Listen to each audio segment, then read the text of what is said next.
Assalamualaikum warahmatullahi wabarakatuh.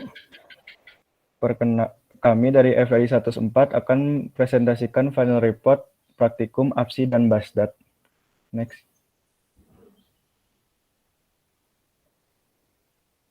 Lanjut. Ada anggota kami yang Amanullah Irsyad, Andika Senoaji, dan Ananda Eka. Lalu ada pendahuluan.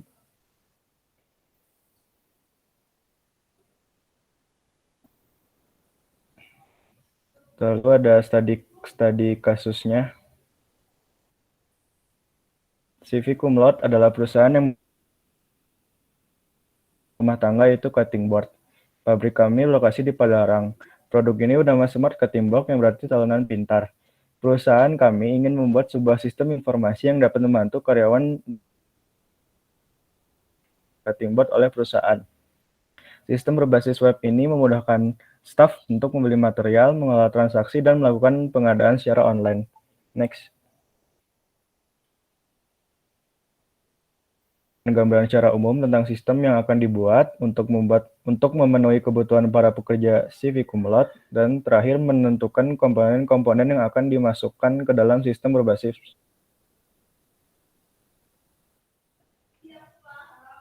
Lalu ada manfaat perancangan sistem, yaitu membuat karyawan CV Kumlot melakukan proses bisnis dan membangun sistem untuk memenuhi kebutuhan perusahaan. Kebutuhan perancangan sistem. Lanjut. Yang pertama ada proses bisnis, merupakan suatu rangkaian kegiatan memberikan layanan atau lanjut. Ada basis data, yang sekumpulan data saling berhubungan disimpan bersamaan di media tertentu dan diorganisasikan berdasarkan skema. Ini yang merupakan atribut, dan selanjutnya ada database itu dari PHP MyAdmin. Lanjut untuk melihat. Oke, selanjutnya ada database keseluruhan dari perusahaan kami. Ada database account, bill of material, divisi perusahaan kami, employee perusahaan kami, material produk kami, material request, MPS-nya, procurement transaction, product, receipt, salary dari employee kami. Selanjutnya ada diagram UML atau yang disebut dengan Unified Modeling Language, adalah suatu bahasa yang sudah menjadi standar untuk memvisualisasi, mendokumentasi, dan merancang suatu software. Selanjutnya ada use case diagram sebagai berikut. Untuk production staff, untuk procurement staff, untuk finance staff, untuk admin. Selanjutnya ada activity diagram. Ini memiliki sifat yang dinamis. Diagram ini menunjukkan aliran suatu aktivitas tertentu dengan aktivitas lain di suatu sistem tertentu. Sebagai berikut contohnya, view, create, update, delete MPS. Nah, selanjutnya untuk procurement staff, sama kayak tadi. Selanjutnya untuk finance staff. Nah, yang terakhir ini untuk admin. Selanjutnya ada class diagram. Diagram ini sama seperti use case diagram yang bersifat statis. Diagram ini menunjukkan himpunan class, interface, collaboration, serta relation. Sebagai berikut, bisa dilihat. Selanjutnya ada sequence diagram. Nah, ini diagram ini merupakan diagram interaksi yang diletakkan di pengiriman pesan di waktu tertentu. Diagram ini bersifat dinamis. Contohnya sebagai berikut. Untuk production staff, selanjutnya procurement staff, selanjutnya finance staff. Terakhir ini buat admin, create account. Selanjutnya akan dilanjutkan oleh teman saya. Oke, baik. Sekarang kita masuk ke perancangan sistem. Next. Kita masuk ke prototipe aplikasi. Nah, bisa terlihat itu adalah mockup dari aplikasi yang kami rancang.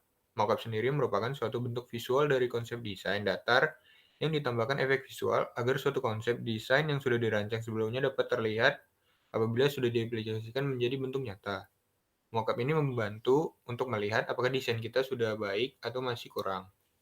Berikut merupakan mockup dari login page, material, add material dan produk.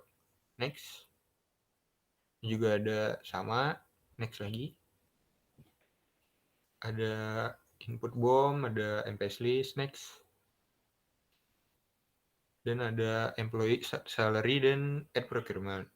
Kami tidak menunjukkan semuanya karena keterbatasan waktu. Berikutnya adalah source code.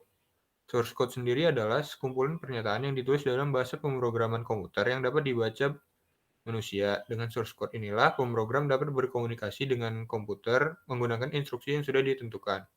Source code biasanya merupakan program yang dijelaskan dalam satu atau lebih file teks dan disimpan ke dalam database yang terdapat di prosedur. Oke, selanjutnya saya akan menunjukkan source code dari aplikasi kami.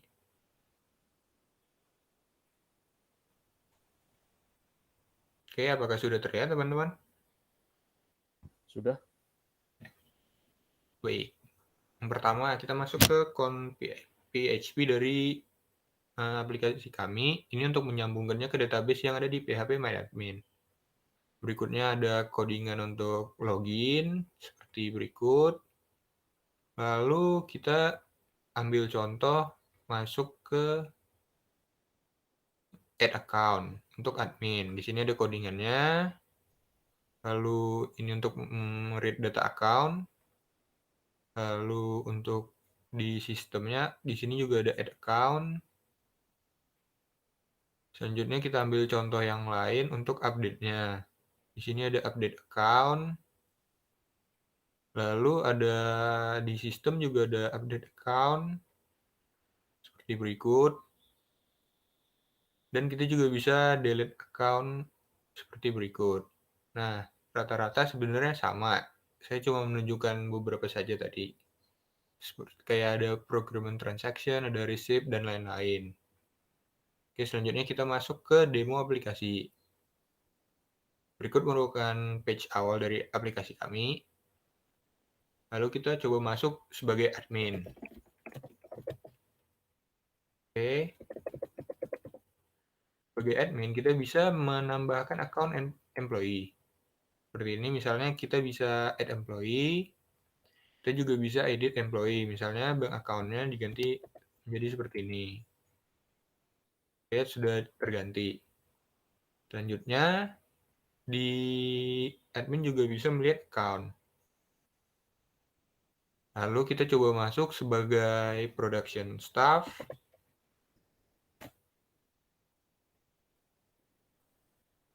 Nah, di sini kita bisa melihat MPS, bisa juga insert MPS. Kita juga bisa edit. Begitu juga dengan yang lainnya seperti produk. Di sini ada produk kami. Ada material.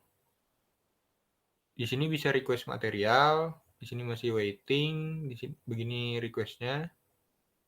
Oke, selanjutnya ada BOM dari produk kami, dari masing-masing partnya. Lalu ada procurement. Selanjutnya kita masuk ke procurement staff.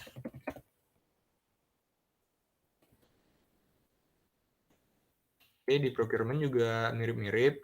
Ada procurement, bisa menambahkan procurement yang terlihat di production tadi. Lalu ada material, material juga terlihat di production tadi. Di sini insert material, bisa edit. Lalu bisa request material juga. Request materialnya dari production tadi. Terlihat di sini, dan ini ada procurement transaction dan receipt. Lalu terakhir kita masuk ke bagian finance. Oke. Sini kita bisa melihat receipt, bisa menambahkan receipt yang terlihat juga di procurement tadi. Sini ada salary dari employee kami, bisa add salary, bisa juga edit salary-nya, mau berapa. Lalu ada terlihat juga procurement transaction dari yang kita masukkan di bidang sebelumnya tadi, dan ada jurnal. Jurnal ini bisa juga di print menjadi seperti ini. Oke. Sekian saja demo aplikasi dari kami, sekian juga presentasi dari kami. Mohon maaf bila terdapat kekurangan. Wassalamualaikum warahmatullahi wabarakatuh.